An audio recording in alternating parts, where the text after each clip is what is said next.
नमस्कार, मैं हूं अरविंद चतुर्वेदी और आप देख रहे हैं इंडिया डेली। आज हमारे साथ महारथी में हैं हरियाणा पुलिस के डीजीपी शत्रुजीत कपूर साहब। शत्रुजीत सर, इंडिया डेली में आपका स्वागत है। नमस्कार। शत्रु सर, मेरा पहला सवाल आपसे यही है कि हरियाणा में इतना बड़ा चुनाव था, उसको सकुशल संपन्न करा करा देना बहुत सुकून देता है मुझे लग।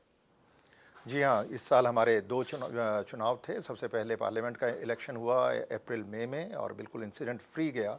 और उसके बाद हमारा विधानसभा का इलेक्शन आ गया सितंबर अक्टूबर में, वो भी बहुत अच्छे से गया है। तो ये हमारी पूरी पुलिस फोर्स के लिए, हरियाणा पुलिस के लिए, सिविल एडमिनिस्ट्रेशन के लिए, पैरामिलिट्री की जो हमारी कंपनियां यहाँ पर दी गई थी, उन सब के लिए एक बड़े सेटिस्फेक्शन की बात है।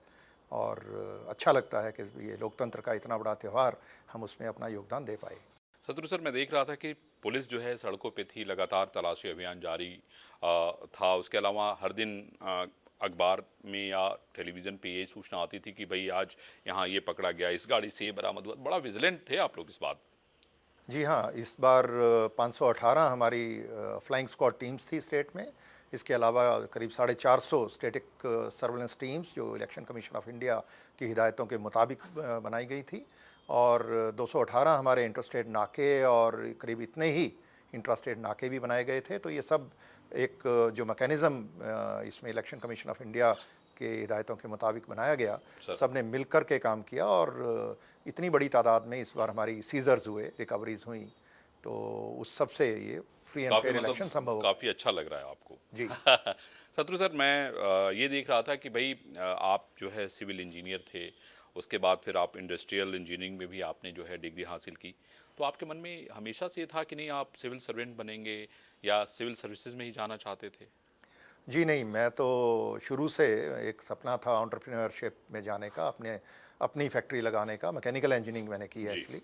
और लेकिन उस ज़माने में ऑप्शंस अपॉर्चुनिटीज़ कम थी। और एक स्टेज आई जब लगा कि उस जितनी पूंजी की आवश्यकता है अपना काम शुरू करने में, इतनी शायद संभव नहीं हो पाएगा। तो एक फॉल बैक अरेंजमेंट के रूप में सिविल सर्विसेज को चुना। इंजीनियरिंग सर्विस का भी एग्ज़ाम दिया और दोनों एग्ज़ाम दिए, और बाई चांस दोनों में ही फर्स्ट अटैम्प्ट में सिलेक्शन हो गया। तो उसके बाद परिवार का भी एक थोड़ा प्रेशर था, उन्होंने भी कहा कि सिविल सर्विसेज एक अच्छी ऑप्शन है, तो वो आईपीएस ज्वाइन की। तो आपने मतलब परिवार के प्रेशर में किया है? कुछ हद तक कह सकते हैं, क्योंकि मदर का प्रेशर एज सच प्रेशर नहीं होता, पर उनकी इच्छा थी। और उसके मुताबिक फिर ये लगा कि फर्स्ट अटैम्प्ट में ही फॉरेन सर्विस भी मिल रही थी मुझे, और तो आप आईपीएस भी। फॉरेन सर्विस में जाना आपने पसंद क्यों नहीं किया? फॉरेन सर्विस में मैं इंजीनियरिंग करने के बाद मुझे ये था कि बाहर अगर जाना है, विदेश में जाना है, तो एज एन इंजीनियर जाऊंगा मैं। और अगर सिविल सर्विसेज में रहना है तो आईपीएस मुझे ऐसा लगता था कि एक समाज सेवा के हिसाब से बेहतर सर्विस है। तो हरियाणा आपका चूंकि गृह जनपद रहा है, गृहनगर रहा है, तो यहाँ पे काम करने का एक अलग आपको लगता जी है कि हाँ, सुकून था, अपने इसीलिए इलाके आपने में अपने आईपीएस लोगों चुना। के लिए काम करना और अच्छा काम करना, उसमें एक अलग ही मज़ा है। तो अभी तक का अच्छी कैरियर कैरियर अच्छी मैं चुनाव देखता रही हूँ सर, आपकी। मतलब कोई ऐसा विभाग बचा नहीं है जिसमें आप ना रहे हों। तो शुरुआत में गुड़गांव से आपकी जो है आपका कैरियर शुरू हुआ, उसके बाद फिर अलग अलग जगहों पे अलग अलग पदों पे रहे। मतलब इस इतने दिन के जो कैरियर है उसने आपको क्या सिखाया? क्योंकि बहुत तरीके के लोग आपसे मिले होंगे और मैं समझता हूँ कि अनुभव से बड़ा तो दोस्त कोई नहीं होता। ये बिल्कुल सही बात है आपकी। ये एक्सपीरियंस बहुत कुछ सिखाता है। और सबसे बड़ी चीज़ ये है कि अपना काम ईमानदारी से करो, बिना किसी लाग लपेट के और बिना किसी अटैचमेंट के। जब हम अपना काम करते हैं, और जो कथनी और करनी में अंतर नहीं होना चाहिए, हिपोक्रेसी नहीं होनी चाहिए लाइफ में, स्पेशली पुलिस जैसे विभाग में जहाँ पे आप एक यूनिफॉर्म्ड सर्विस में हैं और आप हज़ारों लोगों को लीड करते हैं। तो जो आपके मातहत हैं वो जानते हैं कि अगर आप कहते कुछ हैं और करते कुछ और हैं, तो वो रेस्पेक्ट नहीं रहती आपकी। लेकिन अगर आपकी कथनी करनी एक है और आप उनके साथ खड़े हैं, तो वो लोग भी आपके साथ खड़े होते हैं। और जनसेवा की जहाँ बात आती है, तो कोई भी, चाहे वो हमारे सिपाही हों, हवलदार हों, किसी भी रैंक के लोग हों, या बिजली में लाइनमैन हों, या और दूसरे डिपार्टमेंट से उनके जी। लोग हों, वो अपने अफसर के साथ हमेशा खड़े रहते हैं। तो आपने ये थंब रूल बना दिया कि आप जो कहिए उसको करिए। तो जैसे आप विजिलेंस में भी रहे, मैंने देखा आप डिस्कॉम में भी रहे, उसके अलावा ट्रांसपोर्ट में भी रहे, पुलिसिंग में भी रहे, सीबीआई में भी रहे, आपने विदेश में भी अपनी सेवाएं दी हैं। कहाँ सबसे ज़्यादा आपको चैलेंज नज़र आया अगर आप देखें तो? जब मतलब और कहाँ काम करने में बड़ा आनंद आया? हाँ, चैलेंज की अगर बात करें तो पुलिसिंग एक बहुत चैलेंजिंग जॉब है। और अगर स्पेसिफिक पुलिसिंग से बाहर की बात करें तो जो डिस्ट्रीब्यूशन कंपनियों में 4.5 साल मुझे सीएमडी रहने का मौका मिला, हरियाणा की जो बिजली वितरण कंपनियां हैं, और उनमें जो मेहनत की और उसके डायरेक्ट नतीजे भी आए, तो उसमें बहुत सेटिस्फेक्शन मिली। अच्छा, उससे संतोष आपको मिला उस काम को करके? जी हाँ, क्योंकि वो एक ऐसा फील्ड था जिसमें आप नतीजे स्वयं देख सकते हैं। तो जब मैंने इसमें टेक ओवर किया था, सीएमडी लगा मैं, तो 105 गांव थे 7,000 में से जी। पूरी स्टेट में, जिनको 24 घंटे बिजली मिलती थी। और जब छोड़ा तो करीब 5300 गाँव में 24 घंटे बिजली की सप्लाई हम कर पा रहे थे। 5300 गाँवों को आपने एकदम मतलब बिजली बिना कट की व्यवस्था कर दी आपने वहाँ 24/7? जी, 24 घंटे का शेड्यूल दिया जाता है वहाँ पे, और अगर कोई कट लग भी गया तो उसमें आधा घंटा पौना घंटा अगर कम भी करें तो 23.5 घंटे बिजली वहाँ पे ऑन एन एवरेज मिलती है। तो ये एक बहुत बड़ी बात तो थी। कैसे किया सर ये? मतलब ये तो बहुत आसान काम है नहीं, क्योंकि बिजली चोरी हर दिन हम लोग सुनते रहते हैं, झगड़ा लड़ाई, लाइनमैन की पिटाई, जे की पिटाई, एसडीओ भी उसी में पीटा जा रहा है। ये सब इतना आसान काम नहीं है, इसके लिए तो बहुत विल पावर की आवश्यकता है, मुझे लगता है। जी हाँ, विल पावर के बिना कुछ नहीं होता, लेकिन साथ साथ ये था कि जो इसकी व्यवस्था थी उसको समझना पड़ा। और हमने वो जो एसओपी थी, स्टैंडर्ड ऑपरेटिंग प्रोसीजर बिजली चोरी का, उसको बदला। जो पहले एक बहुत कॉम्प्लिकेटेड एक सिस्टम था, बहुत ज़्यादा डॉक्यूमेंटेशन थी, उसको बंद करके वीडियोग्राफी पे आए, और जो टेक्नोलॉजी का इस्तेमाल किया, और ये फैसला किया कि चोरी पकड़ने के बाद ज़्यादा समय रुकना नहीं है। तुरंत उसकी वीडियोग्राफी करके हम वापस अपने ऑफिस आएंगे और वहाँ से हम फाइन लगाएंगे। तो करीब करीब 3.5 लाख चोरियां हमने 5 साल में स्टेट में पकड़ी। 3.5 लाख? 1060 करोड़ की पेनल्टियां लगी। तो वो जो लाखों लोग थे जो एक तरह से कुंडी कनेक्शन पे चलते थे, उनके ऐसे घर थे लाखों, उन्होंने फिर अपने बिजली के रेगुलर कनेक्शन लगवाए, और 17 लाख से ज़्यादा हमारे नए कनेक्शन रिलीज़ हुए। जो कंज्यूमर बेस हरियाणा में करीब 53 लाख का था, वो बढ़ के आज की तारीख में 76 लाख है। तो 3 करोड़ की जनसंख्या है, उस पर 76 लाख कनेक्शन है। तो लगभग सभी घरों में अब बिजली का कनेक्शन है। चोरी की जो प्रथा थी वो बंद हो गई, और जो लाइन लॉसेस थे हमारे, जो 30% से ज़्यादा होते थे, वो आज की तारीख में घट के 12% पे हैं। मतलब 12% पे आपने ला दिया पूरे 30% से? मैंने जब छोड़ा करीब 15% पे छोड़ा था, और उसके बाद 3 साल और हो गए हैं। इन तीन साल में जो मोमेंटम बना वो आगे चल रहा है, और उस पर 12% पे आ गए हैं हम। और जो दोनों कंपनियां, इंटीग्रेटेड रेटिंग का एक सिस्टम है हमारा, रैंकिंग का पूरे देश में, गवर्नमेंट ऑफ इंडिया का सिस्टम है, उसमें हम सबसे पीछे होते थे, और वो आज की तारीख में A+ रैंक है। A+ कैटेगरी में आती हैं दोनों कंपनियां, और वो टॉप 10 में आती हैं। क्या बात है!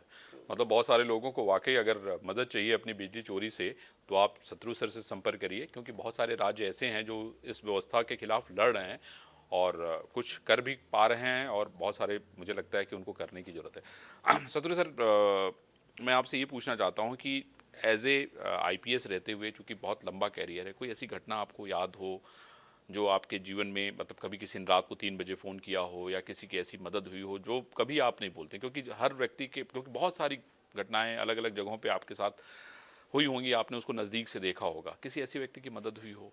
कोरोना था, कोरोना का कितना कठिन समय था, वो भी एक लंबा टेन्योर था, और उस समय आप लोगों ने देखा होगा कि लोगों के मन में कितना डर था, कितना भय था। लगातार या जो लोग थे, पब्लिक थी, हरियाणा से दिल्ली से, फिर उत्तर प्रदेश, फिर वहाँ से बिहार, बड़ा लंबी एक जर्नी थी।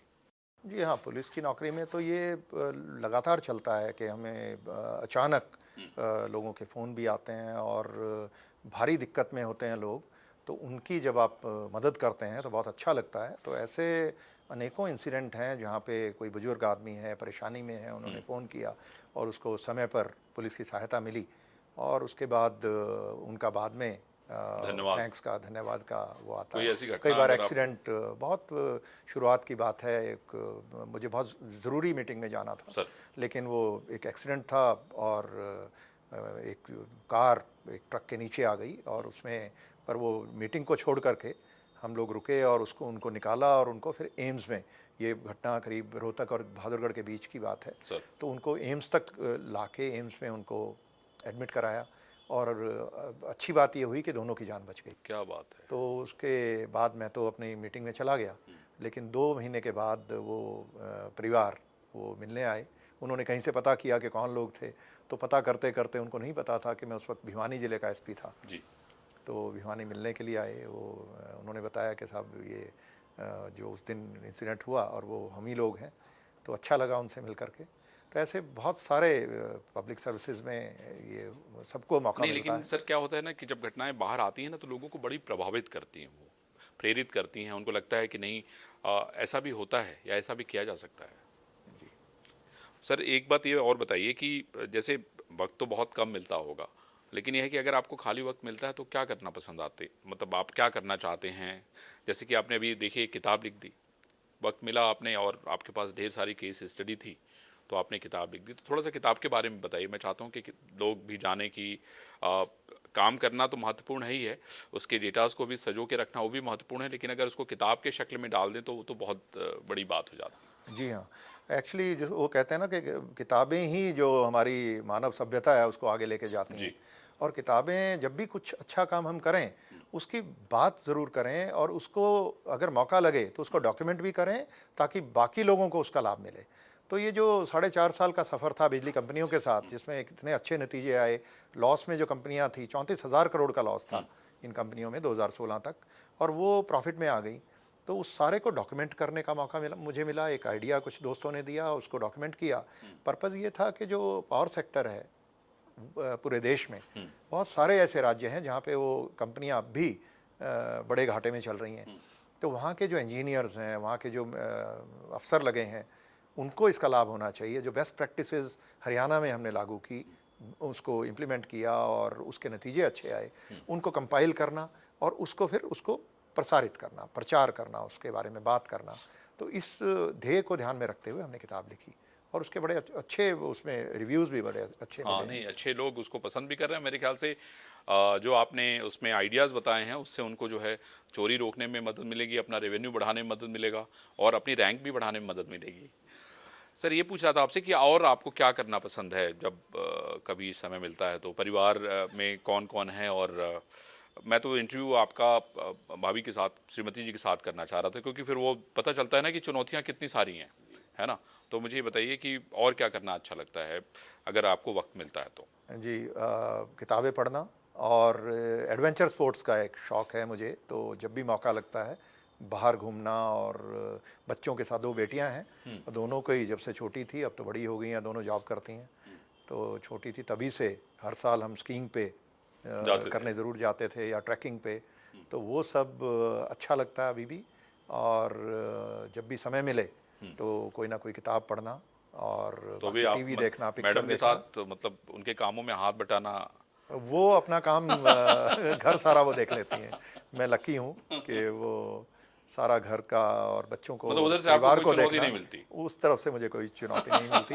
और मदर भी साथी हैं, तो वो दोनों और दोनों अच्छा, बेटियाँ। दोनों लोग मिल के जो है पूरा राज कर रही हैं, उसमें आपका कोई रोल ही हाँ, नहीं है। वो उन्होंने बहुत बड़ी जिम्मेदारी संभाल रखी।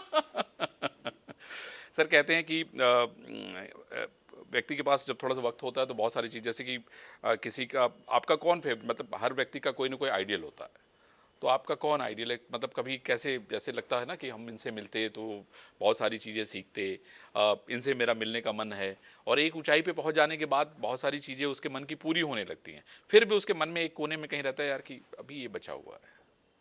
मुझे अगर अगर हम बात करें पर्सनैलिटीज़ की, सर। तो सबसे ज़्यादा इम्प्रेसिव मॉडर्न इंडिया की अगर बात करें तो महात्मा गांधी। उनके बारे में और आज। मुझे लगता है कि सर। बहुत बड़ा काम उन्होंने किया। आप ये देखें कि 1911 में उसके आसपास लगभग वो जब साउथ अफ्रीका से जी आए, जी। और यहाँ से एक इंडियन साउथ अफ्रीका जाके कितनी बड़ी, उस ज़माने में मूवमेंट जब चला कोई देना। कम्युनिकेशन का कोई साधन नहीं था, कोई सोशल मीडिया नहीं था, अखबार भी हफ्ते में पहुँचती थी, और ट्रेन का, बसों का कोई सिस्टम नहीं था। उसके बावजूद एक दूसरे देश में जाके इतनी बड़ी मूवमेंट उन्होंने चलाई, और फिर इंडिया आए।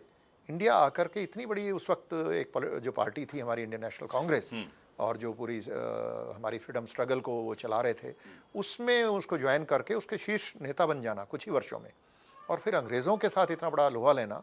और उस ज़माने में और भी बहुत सारे लोग थे जो हमारे स्वतंत्रता सेनानी, जी। भगत सिंह, राजगुरु, सुखदेव, और ये जो हमारा चंद्रशेखर आज़ाद। रेवोल्यूशनरीज थे, जी। इन सब का अगर हम इनकी जीवन के बारे में हम देखते हैं, सोचते हैं, और बहुत उससे प्रेरणा मिलती है कि उन्होंने कितने कष्ट सहे हम लोगों की आज़ादी के लिए। तो आज हम आज बैठ करके हम मतलब बात कर आपके रहे मन हैं। में रहता है कभी, अगर उस समय अगर आप होते तो महात्मा गांधी के साथ होते, है ना? कोशिश तो, प्रयास तो ज़रूर रहता कि हम लोग, हर आदमी को अपना कंट्रीब्यूशन करना चाहिए, योगदान देना चाहिए। अगर आप सेलुलर जेल जाएं, हाँ। उसमें अंडमान निकोबार जाएं, तो वहाँ जाकर के पता चलता है कि कितने दुख सहे उन लोगों ने, और हमारे आज के लिए उन्होंने अपना जीवन न्यौछावर कर दिया। तो बहुत बड़ा काम नहीं उन्होंने ठीक है, किया। उनकी तो उनकी सारी सीख से एक चीज़ तो सीखी कि जो हम देखते हैं वही करते हैं, वही दिखाते हैं, ये बहुत महत्वपूर्ण बात है। आपने जो इसको थंब रूल जो बनाया कि भाई हम जो कहें वही करें। महात्मा गांधी जी ने एक ही काम किया सबको, कभी उन्होंने झूठ नहीं बोला, और ये अपने आप में बहुत बड़ी बात होती है, और ख़ास तौर पे राजनीति में तो बहुत बड़ी बात होती है। और हमारा काम एक तरह से ये देखें कि बहुत आसान है। जो आज़ादी उन लोगों ने हमें दिलाई, अब हमें उसे सिर्फ मेंटेन करना है, उसको हमने कायम रखना है नहीं और देश को वाकई, आगे लेके जाना है। वाकई ये बहुत बड़ी बात है। कभी सर फिल्में में देखने का कभी शौक? बहुत ज़्यादा नहीं है और समय नहीं मिलता, लेकिन हाँ, वो जब भी घर आओ तब, क्योंकि ये टीवी और नेटफ्लिक्स और उसमें सब कुछ वो अवेलेबल रहता है। है, तो कोई ना कोई पिक्चर वो वाइफ देख रही होती हैं तो उनके साथ बैठ के देख लेते हैं। सर इस समय हरियाणा में दो बड़े चैलेंजेस हैं। एक तो साइबर क्राइम एक बहुत बड़ा चैलेंज है, और ख़ास तौर पे मेवात और ये जो नूह का इलाका है, अगर आप देखिए तो ये हमेशा चुनौतियां देता रहता है। ख़ास तौर पे जब से ये जामताड़ा और इधर राजस्थान का पूरा एरिया, और इधर आपने बड़ा अच्छा खासा अभियान चलाया, बहुत सारे सैकड़ों सैकड़ों लोग पकड़े गए, बड़ी बरामदगी भी हुई, कई सारे कॉल सेंटर भी सीज हुए। लेकिन सर वो अभी भी आप देखते रहते हैं, समय समय पे आता है कि किसी का 1.5 करोड़ डिजिटल अरेस्ट कर दिया, तो किसी को चीटिंग कर लिया, तो किसी को जॉब के बहाने से। सर इसको कैसे देखते हैं, और इसके लिए आपके पास क्या मैकेनिज्म है? आने वाले समय में हम किस तरह से देखेंगे कि ये जो है और दिनों दिन कम होता जाएगा? देखिए अब सीबीआई ने अभी कल ही 26 लोगों को पूरे देश से पकड़ा था। देखिए, साइबर क्रिमिनल्स जो हैं वो दो इमोशंस पे प्ले करता है, वो भय और लालच। या जो आपने डिजिटल अरेस्ट की बात जी। की, तो भय दिखा करके वो लूटता है, और या फिर लालच पैदा करके किसी भी कोई वजह बना करके वो आपको ये लालच देता है कि आपके जो पैसे हैं वो बहुत जल्दी दुगने हो जाएंगे, बहुत जल्दी बढ़ जाएंगे। तो वो लालच के दिखा करके वो आपके साथ ठगी करता है। तो ये दो चीज़ें हमें ध्यान रखनी है। कोई भी एजेंसी, चाहे वो ईडी हो, सीबीआई हो, क्राइम ब्रांच हो, पुलिस हो, या कोई इनकम टैक्स हो, जी। वो कोई डिजिटल अरेस्ट का उनका कोई सिस्टम नहीं है। और पैसे कभी नहीं डिजिटल जमा अरेस्ट नाम की कोई चीज़ नहीं होती, और उसके लिए कोई सिक्योरिटी डिपॉजिट करके देखना, वो चीज़ें, ऐसा कोई प्रोसीजर नहीं है। तो कोई भी आदमी कॉल करे जो ये कहे कि आपका आधार कार्ड कहीं मिल गया, ड्रग्स मिल गई, कोई ह्यूमन ट्रैफिकिंग में आपका नाम आ गया, मनी लॉन्ड्रिंग में आपका नाम आ गया, तो ये सारी चीज़ें ये मान के चलें कि वो आपको ठगने का प्रयास कर रहा है। और डिजिटल अरेस्ट नाम की कोई चीज़ नहीं होती। ऐसी कोई भी बात करता है, मान के चलिए कि वो ठग है। इसी तरीके से अगर कोई शेयर मार्केट में आपके पैसे बहुत जल्द थोड़े समय में डबल करने का झांसा देता है, तो ये मान के चलें कि वो आपके साथ ठगी करने का प्रयास कर रहा है।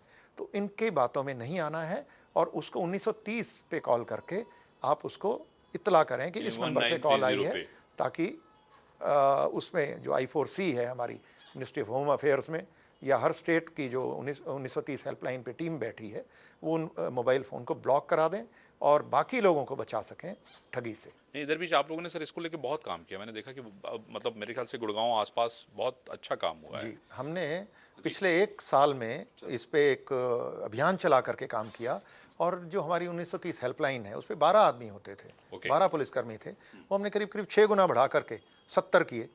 और हमने बैंकों के साथ मीटिंग्स की, और उसका नतीजा ये रहा कि आज की तारीख में 10 बड़े बैंक, उनके 15 नोडल अधिकारी हैं जो हमारी 1930 की जो टीम है उसके साथ एक छत के नीचे बैठते हैं। कमाल है ये।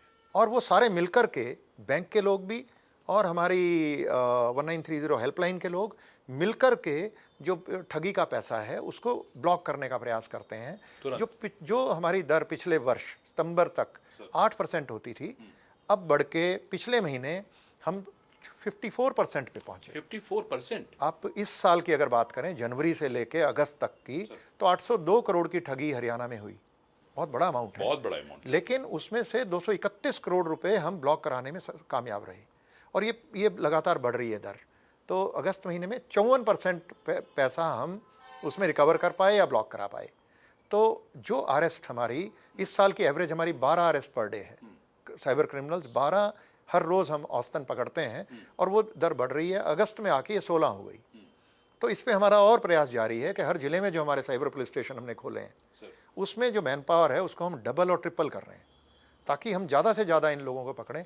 2 लाख से ज़्यादा हमने अकाउंट इनके जो बैंक अकाउंट थे वो फ्रीज़ कराए सर हैं। किस तरह के अकाउंट होते हैं, क्योंकि ये समझना बहुत इंपॉर्टेंट है कि वो पता चला अभी मैं लखनऊ में देख रहा था को उन्होंने 100 भिखारियों के आधार कार्ड लिए और उस पे अकाउंट उन्होंने खोल दिए। म्यूल अकाउंट इनको कहते हैं कि किसी भी गरीब आदमी को पकड़ा, उसको लालच दे के उससे बैंक अकाउंट खुलवाया, उससे फिर वो सारे कागजात ले लेते हैं, पासबुक ले लेते हैं, उसका डेबिट कार्ड ले लेते हैं और उसका जो मोबाइल नंबर है वो अपना अटैच करा लेते हैं, रजिस्टर करा लेते हैं उसकी जगह, ताकि वो उस फिर अकाउंट को पूरी तरह से मतलब कंट्रोल clone कर करते हैं लेते हैं साइबर सर वो। क्रिमिनल्स। नाम रहता है उस गरीब आदमी का और वो बहुत छोटे लालच में इनकी बातों में आ जाता है। तो ऐसे करीब करीब 2,18,000 हमने बैंक अकाउंट आइडेंटिफाई करके 2,18,000। वो फ्रीज़ किए, ब्लॉक किए और करीब करीब 1.5 लाख मोबाइल जो सिम कार्ड हैं वो ब्लॉक किए। तो हम ये मोबाइल कंपनियों के साथ, बैंकों के साथ लगातार काम करते हैं और ये चीज़ अब गवर्नमेंट ऑफ इंडिया एनकरेज करती है इसको, बाकी स्टेट्स को भी। अभी पीछे 10 सितंबर को माननीय गृह मंत्री जी ने एक बड़ा फंक्शन हुआ दिल्ली में और उसमें हरियाणा को सम्मानित किया उन्होंने। 1930 हेल्पलाइन जो नंबर 1 सबसे अच्छा रैंक था हमारा, तो यही चीज़ उन्होंने प्रेरित करने के लिए कि बाकी स्टेट्स भी यही करें, तो इस पे अब काफ़ी काम चल रहा है। सर दूसरी चुनौती जो गैंगस्टर हैं, आप देखिए पंजाब और हरियाणा में वो गैंगस्टर भी बहुत मतलब उन्होंने बड़ी चुनौती पेश की हुई है और उसको लेके भी समय समय पे आप काम करते हैं। आप देखिए रोज़ धमकी आ जाती है किसी न किसी की, लॉरेंस बिश्नोई के नाम से पता चला, कोई कनाडा में बैठा है, कोई पता चला अमेरिका में बैठा है, कहाँ कहाँ से धमकियाँ हैं। तो ये भी बहुत बड़ी चुनौती है ये। जी हाँ, इसमें ये एक नई चुनौती आई है। साइबर क्राइम्स एक नई चुनौती थी, उसको जैसे हम अब उसको टैकल करने के लिए गियर अप हो रहे हैं। तो ये जो एक्सटॉर्शन कॉल्स हैं विदेशों से, जी। ये पंजाब, हरियाणा, राजस्थान, दिल्ली और कुछ हद तक महाराष्ट्र, इन 4-5 स्टेट्स के लिए एक चुनौती बनी है, नई बहुत- चुनौती ये उभर एकदम के सही सामने कहा आई सर। है। हाँ। और इस पे काफ़ी कम केंद्रीय एजेंसियां भी काम कर रही हैं, हम लोग भी काम कर रहे हैं और इसमें भी हमें व्हाट्सएप जो एक ऐसी कंपनी है जो हर व्यक्ति इस्तेमाल करता है व्हाट्सएप को, जी। और 90% से भी ज़्यादा भारतीय व्हाट्सएप इस्तेमाल करते हैं, उस पर कॉलिंग करते हैं। तो वो उस कंपनी के साथ भी हमारा लगातार कोऑर्डिनेशन भी चलता है और पीछे एक अभी एक्शन भी हमें लेना पड़ा क्योंकि वो कोऑर्डिनेशन का लेवल अब उतना अच्छा नहीं था। उसके बाद से उन्होंने अब अश्योर अच्छा, किया हमें बेहतर किया है। कि हम बेहतर करेंगे। हमारा प्रयास ये रहता है कि कोई भी व्हाट्सएप पे कॉल करता है दुनिया में किसी भी कोने से, तो वो नंबर तुरंत ब्लॉक होना चाहिए। वो नंबर ब्लॉक होगा ताकि और कॉल ना कर सके वो। और इसी तरीके से उनके जो लोकल लोग कौन कौन है उस नंबर से जिनको कॉल आती है, उनकी डिटेल्स हमें चाहिए होती हैं। तो वो सारी कोऑर्डिनेशन की सर वो आवश्यकता पड़ती नेक्सस है। जो है लोकल लेवल पे, अगर जो इन्फॉर्मर, एक तो इन्फॉर्मर का नेक्सस है, क्योंकि भाई जिसके पास पैसे हैं उनकी भी सूचना कोई ना कोई तो देता ही होगा, जी हाँ। है ना। उसके अलावा मतलब इतना बड़ा गिरोह बना के और उसके बाद फिर भी आप देखिए कि अलग अलग जगहों से रोज पकड़े जा रहे हैं, फिर भी ये चीज़ें खत्म नहीं हो रही हैं। तो वो उस पे लगातार काम चलता है और जो ये लोकल छोटे गुर्गे हैं इनको लगातार पकड़ते हैं। लेकिन वो एक तरह से ये कहें कि अपराधियों की जो फौज है लोकल, जो चोरी चकारी करते हैं, छोटे अपराध करते हैं, ये एक रेडीली अवेलेबल रिसोर्स हैं इन गैंगस्टर्स को। और इनके साथ जुड़ने के लालच में उनकी जो एक तरह से इम्प्रेस हो जाते हैं, तो उसमें यंगस्टर्स भी बहुत सारे वो इम्प्रेस हो जाते हैं इनके सोशल मीडिया अकाउंट्स पे देख करके, वहाँ उनके गन कल्चर को देख करके वो उनको लालच पैदा हो जाता है, इनके साथ जुड़ जाते हैं। और आप तो ये देखिए लगातार काम चलता है। इस तरह के जो अपराधी हैं हरियाणा से बहुत सारे हैं जो अभी मतलब जेलों में हैं, जी है ना। काला जठेड़ी और कौन कौन जी न हाँ, जाने बहुत कितने सारे सारे लोग हैं। हैं। तो दिल्ली तिहाड़ जेल भरी पड़ी है, जी। इसी तरीके से हमारी जेलें भी, पंजाब की जेल हैं और महाराष्ट्र मुंबई की बात करें आप तो सर जेल में भी, जेल के भी बड़े अफसर रहे हैं जी। और जेल जो है वाकई मतलब मैं देखता हूँ कि बहुत सेंसिटिव जगह है और बड़ी ब्रीडिंग चुनौतियां ग्राउंड रहती है अपराध का बहुत तरीके से। तो उस पे लगातार हमारा प्रयास रहता है कि जेलों को हम मोबाइल फ़ोन से फ्री करें। तो वहाँ पे काफ़ी काम होता है। और हरियाणा में अब मुझे खुशी है इस बात की कि पीछे हाई कोर्ट ने पंजाब के किसी मैटर में, उसमें हरियाणा के उदाहरण देके उन्होंने, हमारे पंजाब हरियाणा हाई कोर्ट ने पंजाब को आदेश दिया कि इसको आप, अगर हरियाणा कर सकता है तो आप भी कर सकते हैं। ये बड़ी उपलब्धि है ये। शत्रु सर ये बताइए मुझे कि जैसे कि अभी आपकी सर्विस बची हुई है, लेकिन उसके बाद, सर्विस के बाद क्या करने का मन करता है, क्या करेंगे? जी, मुझे क्या ये इच्छा लगता है कि सोशल सर्विस का एक मन में है और स्किलिंग के एरिया में स्किलिंग के एरिया में काम करने का एक मन है। अब उसको किस तरीके से उसको लागू करेंगे, इम्प्लीमेंट करेंगे, वो देखना पड़ेगा। उसके लिए फंडिंग की आवश्यकता होगी, कोई क्या उसका वो शेप लेगा, हाँ। वो तो उसी वक्त पता चलेगा। लेकिन हाँ, लेकिन आप चाहते हैं कि जो आपके मन में इच्छा थी फैक्ट्री खोल के लोगों को जो है काम देना, वो जो है सर्विस से रिटायरमेंट के बाद आपके मन की इच्छा पूरी करने का हाँ, लग रहा अगर है वो मुझे। सब कुछ ठीक रहा और ऊपर वाले का आशीर्वाद रहा तो मुझे उम्मीद है कि उस पे अच्छा काम हम कर पाएंगे। और जो वर्कमैनशिप की क्वालिटी हम विदेशों में देखने को मिलती है, मेरी इच्छा है कि वो हमारे देश में, उस लेवल की मतलब स्किल उनको दिया चाहे वो जाए। सड़कें हों, चाहे वो हमारी लकड़ी का बिल्डिंग बनाने वाले लोग बिल्डिंग बनाने हो, वाले आर्ट हों, मैन हो, मैसन्स हों, क्राफ्ट, हाँ कोई हो, तो एक्स वाई इन जेड कोई हाँ हो, जी, खाना बनाने वाला भी हो। अब आप देखिए यहाँ पे अगर हम खाना बनाने की बात करें तो ये तो पुश्तैनी चल रहा है ये। वो जो कारपेंटर है वो भी एक परिवार से, मतलब पिता था तो फिर बेटा भी हो गया और फिर उसी से निकलता हुआ। तो आप चाहते हैं कि उनको जो है बेंचमार्किंग हो, एक्सपर्ट एक बनाया जाए। सर्टिफिकेशन हो, उनको एक हम अच्छे स्किल्स उनको दे सकें, जो बेस्ट प्रैक्टिसेस हैं, ग्लोबल बेस्ट प्रैक्टिसेस, वो हम लागू करें और देश में जो वर्कमैनशिप की क्वालिटी है इसको बेहतर करें। चलिए शत्रु सर, मैं समझता हूँ कि आपके अंदर जो एक बड़ा गुण है वो ये है कि जो कहिए वही करिए, उसमें कहीं वेरिएशन नहीं होना चाहिए, और ऐसे बड़े कम लोग होते हैं, मेरा तो यही मानना है।